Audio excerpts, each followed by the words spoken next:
Welcome to the Delaware Mortgage Rate Weekly Mortgage Market Update for the week of February 9th, 2015. Hello, I'm John Thomas with Prime Residential Mortgage, here to give you an update. Well, last week was not good for Delaware mortgage rates. They did spike higher. If you take a look at the bond chart on the screen, you can see that big green candle there is when we hit the ceiling of resistance. And last Monday, we recommended locking in your Delaware mortgage rate because we knew the bond would have a tough time breaking through that. And if it didn't, it'd be turned lower. That's exactly what happened. You see the big red candle there on Tuesday, sold off. Tried to hammer out a bottom on Wednesday and Thursday with those green candles, but then the jobs report on Friday came out and mortgage bonds sold off. Big red candle down, big drop, rates spiked higher. We broke below the 25-day moving average, and the next level of support is the 50-day moving average, and that's considerably lower from where we are here. So if the bonds continue to sell off, that's going to make rates move higher.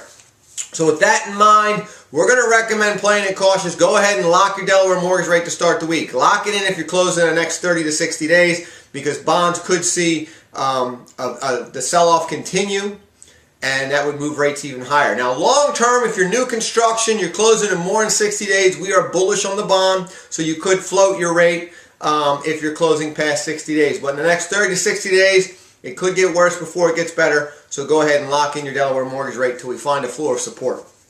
Now, if we dig into the economic news, the big report was the jobs report, which was released on Friday by the Bureau of Labor Statistics, and it showed 257,000 jobs were created. That was above the 230 expected.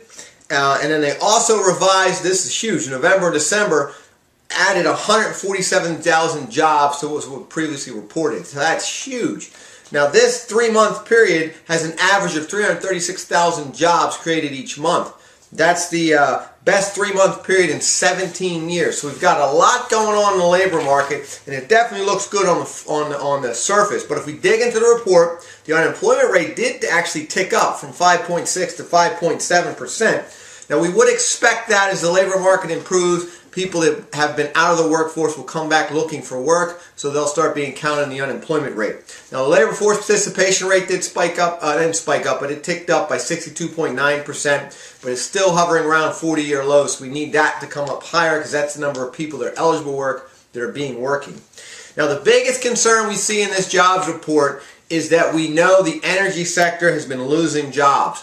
There were about 70,000 jobs lost in January from oil rigs alone, as the rig counts dropped by 10.5%. These lost jobs that did not show up in the jobs report, but we know they're going to show up soon, so we're expecting the jobs report to start to come out worse, and that could actually boost the bond market because the stock market may sell off. And then Thursday, we saw the weekly initial jobless claim. It moved up 11,000 claims to 278,000 claims, but that still is not reflecting the jobs lost in the energy sector. Those people have not filed for unemployment claims yet because they probably got severance packages and some payouts. So we're going to expect that number to continue to move up as the people losing their job in the energy sector comes back in. So that's going to be further weakness in the labor market, which could help rally the bond market. So we'll keep a lookout on that. Now, we also saw a measure of inflation last week of the personal consumption expenditures, or the PCE. Now, that's the Fed's favorite measure of inflation.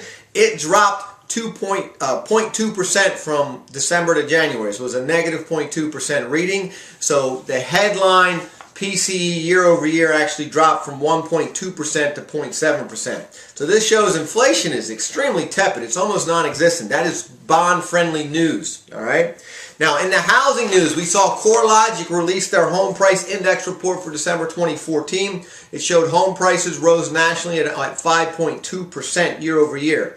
So this shows home price appreciation is stabilized at the 5% range, which is historical average. So that is good because that's a sustainable appreciation. December marked the 34th consecutive month of home price appreciation nationally. And it's still a great time to buy, even though home prices are appreciating, because home prices are still 13.4% nationally below their peak in 2006. So get out there, buy a home. Interest rates are ridiculously low. Home prices still have room to move up. So you're going to make money on your investment. And you're paying a mortgage. The question is, whose mortgage are you paying? Are you paying your landlord's mortgage, or do you want to pay your own mortgage and get all the tax benefits and get the benefit of it appreciating over time? Now, in other housing news, the USDA rural development loans They are actually posting their underwriting turn time. So for Delaware, as of 2/8/2015, they are working on files that were submitted to them on January 23rd. So that means you got about a 15-day lag for files to be reviewed from when they're submitted currently right now. You definitely need to make plans for that when you're scheduling your closing dates. Because if you don't allow enough time, you will not make your closing date. You cannot rush USDA. They said do not call them and buy them. It's first come, first serve. No exceptions. No pushing files. So please plan accordingly on that. Now in the local news, the next first-time homebuyer seminar is Saturday, February 21st in Newark, Delaware from 10 a.m. to noon at the Christiana Hilton Hotel. And the next one in Dover is Saturday, March 7th from 10 a.m. to noon, and that's at the Dover Holiday Inn. You can register for either one of those events by giving us a call in the office at 302-703-0727 or online, www.delawarehomebuyerSeminar.com. Look forward to seeing you guys next week.